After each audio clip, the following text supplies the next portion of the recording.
ಮಧ್ಯಪ್ರದೇಶದ ಇಂದೋರ್ನಲ್ಲಿ ಮೇ 11ರಂದು ಮದುವೆಯಾಗಿ ಮೇ 20ರಂದು ಹನಿಮೂನ್ಗಾಗಿ ಹೋದಂತಹ ಮೇಘಾಲಯದ ಶಿಲ್ಲಾಂಗ್ಗೆ ಹೋಗಿದಂತಹ ನವ ಜೋಡಿ ಅಜ್ಞಾತ ಸ್ಥಳದಿಂದ ನಾಪತ್ತೆಯಾಗಿದ್ದಾರೆ. ಯುವಕನನ್ನ ರಾಜಾ ರಘುವಂಶಿ ಹಾಗೂ ಪತ್ನಿಯನ್ನ ಸೋನಂ ರಘುವಂಶಿ ಎಂದು ಗುರುತಿಸಲಾಗಿದೆ. ಅವರ ಲಾಸ್ಟ್ ಲೊಕೇಶನ್ ಶಿಲ್ಲಾಂಗ್ನ ಸೂಕ್ಷ್ಮ ಪ್ರದೇಶ ಓಸ್ರಾ ಹಿಲ್ ಎಂದು ತಿಳಿದು ಬಂದಿದೆ. ಅವರು ಸುತ್ತಾಡಲು ಬಾಡಿಗೆಗೆ ಪಡೆದುಕೊಂಡಿದ್ದ ಆಕ್ಟಿವಾ ಅಲ್ಲಿ ಅನಾಥ ಸ್ಥಿತಿಯಲ್ಲಿ ದೊರಕಿದೆ. ದಂಪತಿ ಶಿಲ್ಲಾಂಗ್ ತಲುಪಿದ ನಂತರ ಎರಡೂ ಕುಟುಂಬದವರೊಂದಿಗೆ ಪತಿ ಪತ್ನಿ ಸಂವಹನ ನಡೆಸಿದ್ದು ನಂತರ ಅವರ ಸಂಪರ್ಕ ತಪ್ಪಿ ಹೋಗಿದೆ. ಆರಂಭದಲ್ಲಿ ದೂರವಾಣಿ ನೆಟ್ವರ್ಕ್ ಸಮಸ್ಯೆಯಿಂದ ಕಾಲ್ ಸಾಧ್ಯವಾಗದೇ ಇರಬಹುದು ಎಂದು ಅಂದುಕೊಂಡಿದ್ದ ರಾಜಾ ಅವರ ಸಹೋದರ ಸಚಿನ್ ರಘುವಂಶಿ ನಂತರ ಇಬ್ಬರ ಫೋನ್ ಕೂಡ ಸ್ವಿಚ್ ಆಫ್ ಆಗಿರುವುದನ್ನು ಕಂಡು ಗಾಬರಿಗೊಂಡಿದ್ದಾರೆ. ಅನೇಕ ಪ್ರಯತ್ನಗಳ ಬಳಿಕ ಇಬ್ಬರ ಫೋನ್ ಕೂಡ ಸಂಪರ್ಕಕ್ಕೆ ಸಿಗದೇ ಇದ್ದ ಕಾರಣ ಸೋನಂ ಸಹೋದರರು ಇಬ್ಬರು ತುರ್ತಾಗಿ ವಿಮಾನದ ಮೂಲಕ ಶಿಲ್ಲಾಂಗ್ ತಲುಪಿದ್ದಾರೆ.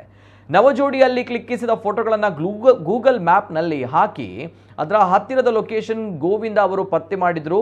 ಆ ಮೂಲಕ ಪತಿ ಪತ್ನಿ ಇಬ್ಬರು ಎಲ್ಲಿ ಬಾಡಿಗೆ ಆಕ್ಟಿವ್ ತೆಗೆದುಕೊಂಡಿದ್ರು ಎಂದು ಗೊತ್ತಾಯಿತು.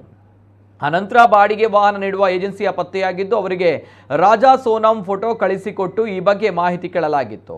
ಅವರಿಂದ ಮಾಹಿತಿ ಸಿಕ್ಕಿದ್ದು ಏನೆಂದರೆ ಅವರಿಂದ ವಾಹನವನ್ನ ಪಡೆದುಕೊಂಡು ಇಬ್ಬರು ಕೂಡ ಆಸ್ರಾ ಹಿಲ್ ಕಡೆ ಹೋಗಿದ್ದಾರೆ. ಆ ಪ್ರದೇಶಕ್ಕೆ ಪೊಲೀಸರು ಹೋದಾಗ ಅಲ್ಲಿ ಗಾಡಿ ದೊರಕಿದ್ದು ಗಂಡ ಹೆಂಡತಿ ಅಲ್ಲಿಂದ ನಾಪತ್ತೆಯಾಗಿದ್ದಾರೆ. ಅದೊಂದು ಗುಡ್ಡಗಾಡಾಗಿದ್ದು ಅಲ್ಲಿ ಜನಸಂಖ್ಯೆ ವಿರಳವಾಗಿರ್ತದೆ. ಅಲ್ಲಿ ಒಂದೇ ಒಂದು ರೆಸಾರ್ಟ್ ಕೂಡ ಇದ್ದು ಅಲ್ಲಿ ಪ್ರವಾಸಿಗರು ತಂಗುವುದಕ್ಕಿಂತ ಹೆಚ್ಚಾಗಿ ಮಾಫಿಯಾ ಡಾನ್ಗಳು ವಾಸ್ತವ್ಯ ಹೂಡಿಡ್ತಾರೆ ಎಂದು ಪೊಲೀಸರೇ ಇವರಿಗೆ ಮಾಹಿತಿ ನೀಡಿದ್ದಾರೆ. ಪೊಲೀಸರೇ ಆ ಏರಿಯಾಕ್ಕೆ ಹೋಗಲು ಹಿಂದೇಟು ಹಾಕ್ತಾರೆ ಎಂದು ತಿಳಿದು ಬಂದಿದೆ.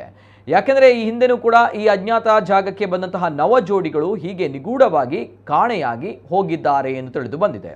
ಸದ್ಯ ಎರಡೂ ಕುಟುಂಬದವರು ಹಾಗೂ ಪೊಲೀಸರು ನಾಪತ್ತೆಯಾಗಿರುವ ಗಂಡ ಹೆಂಡತಿಯನ್ನ ಅಹೋರಾತ್ರಿ ಹುಡುಕುವಲ್ಲಿ ನಿರತರಾಗಿದ್ದಾರೆ. ಆದರೆ ಆ ಪ್ರದೇಶ ಬಹಳ ವಿಶಾಲವಾಗಿರುವುದರಿಂದ ಅಲ್ಲಿ ಹುಡುಕಲು ಎಷ್ಟು ಜನರಿದ್ರೂ ಕೂಡ ಸಾಕಾಗುವುದಿಲ್ಲ ಎನ್ನುವ ಪರಿಸ್ಥಿತಿ ಇದೆ.